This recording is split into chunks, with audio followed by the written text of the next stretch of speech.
Mindset reset. Good day, traders. Just had an absolutely killer workout and I am shattered. So today, talking about 3-day setups. Monday's the opening range in a new week, new timing cycle. And Tuesday, day 2, is we can look for range expansions. That gives us our initial balance. 3-day setups. As I mentioned yesterday, jokingly, if you can count to 3 and tell time, you can make a lot of money. And the point of that is in the playbook, we talk about 3-day setups. I talk about a Monday, Wednesday, Friday template, day 1, day 2, day 3, reset on Wednesday, day 1, day 2, day 3. Now, the calendar can affect how that template sets up on any instrument. And so my job is always to find the best instrument with the easiest, highest probability setup for a 3-session setup, whether it's a parabolic trend trade, a parabolic reversal trade. And as I mentioned in the post today, on day 2, we can have a market that opening range can be a narrow range, and day 2 can expand that range. And sometimes on a day 1, a Monday opening range, we can already have an expanded range.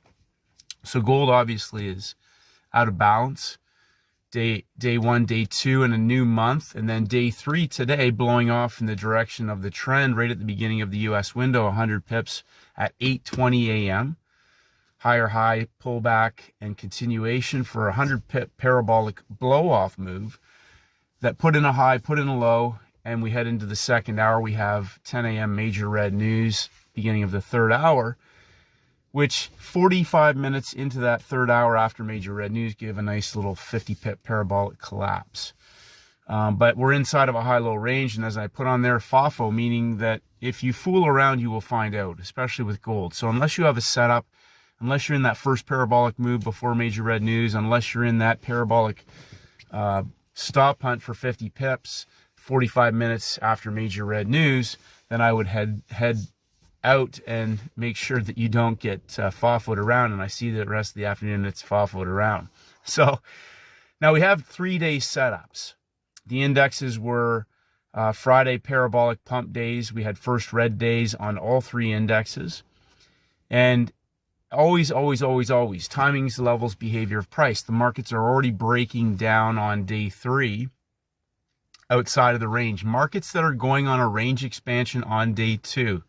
As I mentioned, don't counter trend a market or look to counter trend a market that's on a range expansion. Now those markets can reverse later, but in the midst of the U.S. session opening, we have major red news. We're still in the process of a range expansion going back after the money from New York session longs on the major red news from Friday. So day 1, day 2 expands the range. We had we had 3-day setups on yen pairs, Japanese yen, US Japanese yen. We had a nice 3-session setup right into the open of the US window on the euro yen. An excellent question from a trader was, can you compare that to the pound yen? To be honest, I didn't really. They're similar, but I felt the euro yen was a cleaner chart. Also, just in terms of trading the euro versus the pound in the US session, I will, the majority of the time, look to trade the euro, as it will be a more heavily traded currency pair in the US session. If it was the London session or even the Asian session, I would be inclined to potentially trade the pound pair, especially in the London window. But in the US window, not to say that one can't move better than the other, I just feel more consistently confident with the euro yen pair. That gave a nice 38, 40 pip move into London session longs from yesterday's pump day. Friday's our closing range of the week. So again, the process of hunting out a 3-day setup on any given day. So if you can find a day 3 best trade candidate, and all that requires before everything gets convoluted with 3-day cycles and failed breakouts and all these things, it's just looking back 3 days.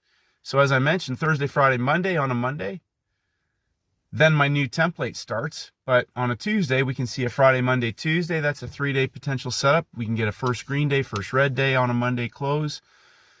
We saw first green day parabolic moves, Euro Oz, I think. Can't remember. Go look.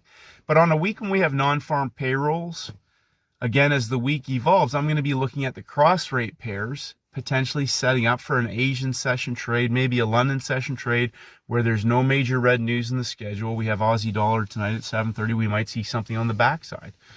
Thursday, Friday type of thing. So there might be some very good high probability / possibility 90-10 best trade candidates for 3-day setups, 3-session setups on these cross pairs in the non-US sessions prior to major red news in the US windows, and also a non-farm payrolls Friday.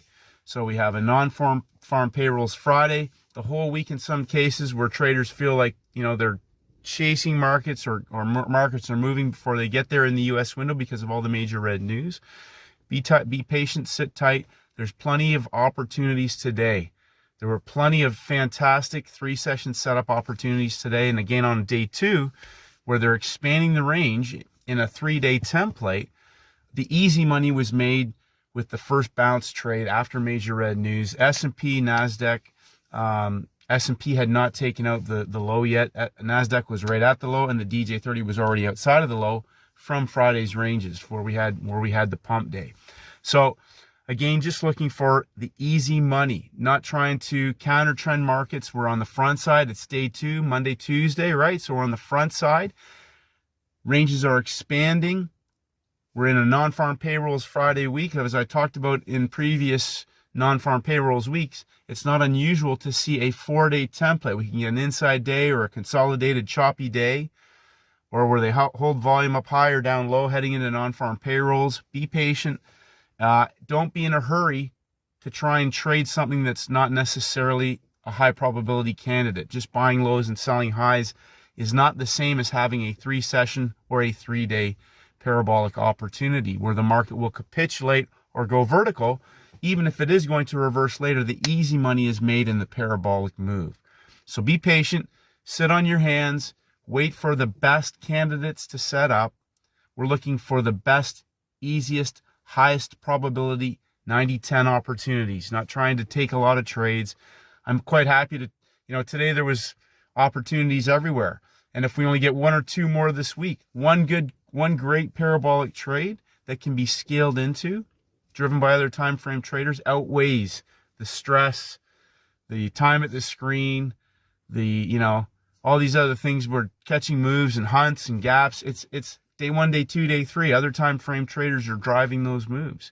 Oil, 70 pip collapse into a short squeeze, day 3 reversal into the 3rd hour, but an easy 70 pips down before reversing towards the end of the hour. Coming back, traders made money on the short side and the long side. Out of balance market, they went after the money on the inside day from last Thursday, I believe it was. So now, again, the count can start again tomorrow. We're going to be looking for a candidate. It's Wednesday, Free Cash Wednesday. Again, hunt out some of the cross pairs. We may see some easy parabolic opportunities on markets that may be less likely to be reacting or consolidating heading into the mid-range point of the week as U.S. major pairs. So keep it simple. Look for the easiest, best trade candidates. Traders, sit on your hands. Don't be in a hurry to get into a bad situation or a 50-50 situation. Keep it simple. Stay focused. Get to the gym. Have a great workout. We got plenty of best trade candidates ahead. It's only Tuesday. And again, day 1, day 2, the market has not disappointed. So enjoy your day. Keep it simple. And may the markets go with you.